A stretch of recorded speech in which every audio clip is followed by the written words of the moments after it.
నాంపల్లి మండల పరిధిలోని పెద్దాపురం గ్రామ పంచాయతీలో దశాబ్దాల కాలం నుండి అనేక మంది ప్రజలకు సేవలందించిన ఆయుర్వేద వైద్యశాల నేడు మూతపడి వెలవెలబోతుంది. ఆయుర్వేద చికిత్స మందుల కొరకు ప్రజలు, వృద్ధులు ప్రభుత్వ ఆయుర్వేద ఆసుపత్రిని నిర్వహించిన పెద్దాపురం గ్రామ పంచాయతీ కార్యాలయం వద్దకు వచ్చి ఆయుర్వేద వైద్యశాల మూతపడడం చూసి వెనుదిరుగుతున్నారు. నాంపల్లి మండల పరిధిలోని పెద్దాపురం గ్రామ పంచాయతీలో దశాబ్దాల కాలం నుండి అనేక మంది ప్రజలకు సేవలందించిన ఆయుర్వేద వైద్యశాల నేడు మూతపడి వెలవెలబోతోంది. ఆయుర్వేద చికిత్స మందుల కొరకు ప్రజలు, వృద్ధులు ప్రభుత్వ ఆయుర్వేద ఆసుపత్రి నిర్వహించిన పెద్దాపురం గ్రామ పంచాయతీ కార్యాలయం వద్దకు వచ్చి ఆయుర్వేద వైద్యశాల మూతపడడం చూసి వెనుతిరుగుతున్నారు. ప్రభుత్వ ఆయుర్వేద వైద్యశాలలో సేవలందించే వైద్యురాలు సంవత్సర కాలం క్రితం బదిలీలో భాగంగా రంగారెడ్డి జిల్లాకు వెళ్లడంతో ఆయుర్వేద వైద్యశాలలో సిబ్బంది లేక మూత వేయడం జరిగింది. ప్రభుత్వ ఆయుర్వేద వైద్యశాలలో పూర్తిస్థాయి సిబ్బంది లేకపోవడం, వైద్యులు ఒక్కరే కొంతకాలం సేవలందించి బదిలీపై వెళ్లడంతో ఆసుపత్రి మూతపడిందని అధికారులు, నాయకులు చొరవ చూపి నాంపల్లి మండల కేంద్రంలో ఆయుర్వేద వైద్యశాల కొరకు నూతన భవనాన్ని నిర్మించి తగిన సిబ్బందిని నియమించి మరలా ఆయుర్వేద వైద్య సేవలు అందించాలని ప్రజలు కోరుతున్నారు. ఇకనైనా జిల్లా ఉన్నత అధికారులు ప్రత్యేక చొరవ చూపి ఆయుర్వేద ఆసుపత్రికి అవసరమైన సిబ్బందిని నియమించి నాంపల్లి మండలంలో మూతపడిన ఆయుర్వేద వైద్యశాలను పునఃప్రారంభించాలని మండల ప్రజలు సత్యన్యూస్ ద్వారా కోరుతున్నారు.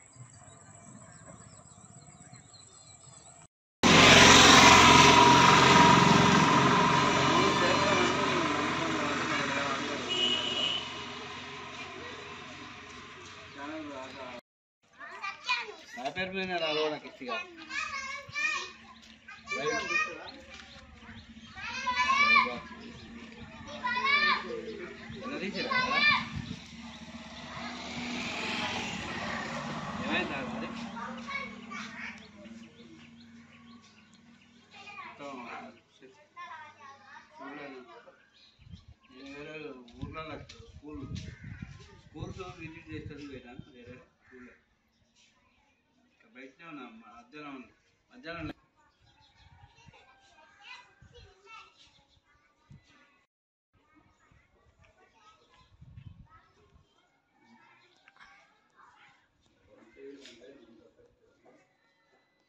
కంప్లీట్ అవుతుంది.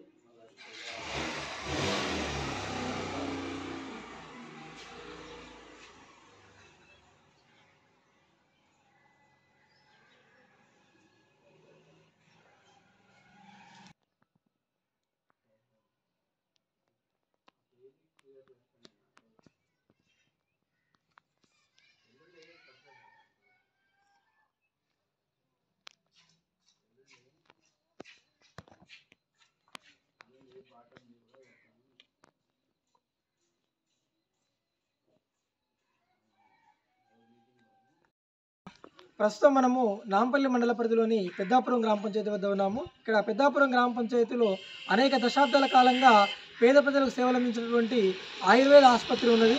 ఈ ఆయుర్వేద ఆసుపత్రిలో ఇటీవల ఒక సంవత్సర కాలం నుంచి మూతపడి కనబడుతూ ఉన్నది. దానికి ప్రధాన కారణం ఏంటంటే ఈ ఆయుర్వేద ఆసుపత్రిలో పనిచేస్తున్నటువంటి వైద్యురాలు బదిలీలో భాగంగా రంగారెడ్డి జిల్లా యాచారం మండలానికి బదిలీ కావడం జరిగింది. అప్పటి నుండి సిబ్బంది లేరు అనే కారణంతో ఈ గ్రామ పంచాయతీలో నాంపల్లి మండల పరిధిలో ఏర్పాటు చేసినటువంటి ఈ ఆయుర్వేద ఆసుపత్రి మూతపడి వెలవెలబోతూ ఉన్నది. అనేక మంది రోగులు ఆయుర్వేద వైద్య సేవల కోసం ఇక్కడికి వచ్చి మరలిపోతూ ఉన్నారు. వెంటనే ఇక్కడ ఒక ఆయుర్వేద వైద్యులను ఏర్పాటు చేసి తగిన సిబ్బందిని ఏర్పాటు చేసి మరలా దాన్ని రీఓపెన్ చేసి ఇక్కడ ఉన్న పేద ప్రజలకు సేవలు అందించాలని, అదేవిధంగా చుట్టుపక్కల గ్రామాల ప్రజలు, ఈ గ్రామస్తులు కూడా వారు ఆవేదన చెందుతూ ఉన్నారు. ఒకసారి వారి మాటల్లో తెలుసుకుందాము, వారు ఏం చెప్తారో. ఇక్కడ మనతో పాటు గ్రామ మాజీ సర్పంచ్ నరసింహ గారు ఉన్నారు. ఒకసారి వారి మాటలు తెలుసుకుందాము. నమస్తే పెద్ద మనిషి. మాకు ఇదివరకు హాస్పిటల్ ఉన్నది కరెక్టే. అయితే ఏమైంది, నాంపల్లి హెడ్ ఆఫీస్ ఉండే హైదరాబాద్లో. ఇప్పుడు 20 ఏళ్ళ కింద పోస్ట్ లేదని ఇదివరకు ఇన్ఛార్జ్ అట్లా ఉంటే నేను డాక్టర్ని ఒక వారం రోజులు కంటిన్యూగా తిరుగుకుంటూ పోస్ట్ వేయించి ఆయన మల్లెపల్లి మందులు తీసుకొని వచ్చి ఈడ అమ్మేది ఇచ్చిపోయేది. ఇప్పుడు అన్న మందులు కూడా ఉన్నాయి. డాక్టర్ అమ్మ హైవే రోడ్డు చూసుకొని ఇప్పుడు ఈ పల్లెటూరుకి ఇబ్బంది అయిందాం మెయిన్ ముఖ్యంగా హైవే చూసుకొని. కాబట్టి మనకు ఇమ్మీడియట్గా మాకు డాక్టర్ని ఏర్పాటు చేసి ప్రయత్నం చేయాలని కోరుతున్నాం. ఓకే, అదేవిధంగా ఇక్కడ గ్రామస్తులు పెద్దమ్మ ఏం పేరు నీ పేరు? కమలమ్మనా? ఇక్కడ ఇప్పుడు హాస్పిటల్ బంద్ అయింది కదా, ఏమైనా ఇబ్బంది కలుగుతుందా? ఇబ్బంది మేము అప్పుడు ప్రార్థిస్తున్నాం సార్, అప్పుడు మందులు ఇచ్చేది కదా మాకు. ఇప్పుడు పోయి మాకు ఇబ్బంది చాలా మంది వచ్చిపోతుంది. మాదాపురం పోతు అక్కడ ఇక్కడ అప్పుడు వచ్చేది ఎక్కడంపేట వాళ్ళందరూ వచ్చేది. ఇప్పుడు అందరికీ ఇబ్బంది అవుతుంది. మరి మేము మా వ్యవసాయం పోయి తెచ్చుకున్నాం మందులు. చూసాము గ్రామస్తులు చుట్టుపక్కల ప్రజలు కూడా ఇక్కడ మాకు అనేక ఇబ్బందులు ఎదురవుతున్నాయని చెప్తున్నారు. అదేవిధంగా మనతో పాటు జాతీయ అంబేద్కర్ యువ కేంద్రం జాతీయ అధ్యక్షులు గాలెంక గురుపదం గారు ఉన్నారు. ఒకసారి దీని మీద పూర్తి అవగాహన ఉన్న వ్యక్తి, ఆయనతో కూడా మాట్లాడదాము. ఇక్కడ అనేక విషయాలపైన వాళ్ళు చర్చిస్తూ ఉంటారు. అదేవిధంగా ఇక్కడ వైద్యులను ఏర్పాటు చేసే క్రమంలో కూడా వారు కూడా కృషి చేస్తూ ఉన్నారు. ఒకసారి వారి మాటల్లో కూడా తెలుసుకుందాం. అన్నగారు నమస్కారం. నమస్కారం. సత్యన్యూస్ వారికి ముందుగా కృతజ్ఞతలు.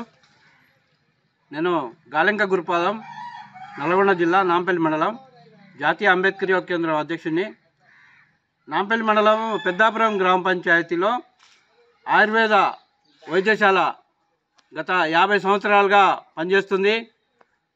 దీంట్లో డాక్టర్తో పాటు ల్యాబ్ టెక్నీషియన్, అటెండర్ పోస్టులు కూడా ఉంటాయి. మొత్తం 3 పోస్టులు. అయితే గత చాలా కాలంగా టెక్నీషియన్ పోస్ట్ ఖాళీగా ఉంది, అటెండర్ పోస్ట్ కూడా ఖాళీగా ఉంది.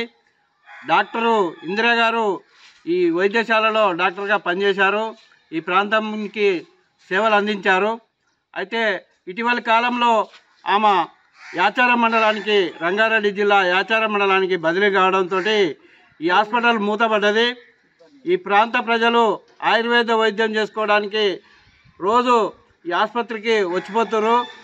సిబ్బంది ఎవరు లేకపోవడం వల్ల, హాస్పిటల్ మూతపడటం వల్ల వాళ్ళు తీవ్ర ఇబ్బందులు ఎదుర్కొంటారు.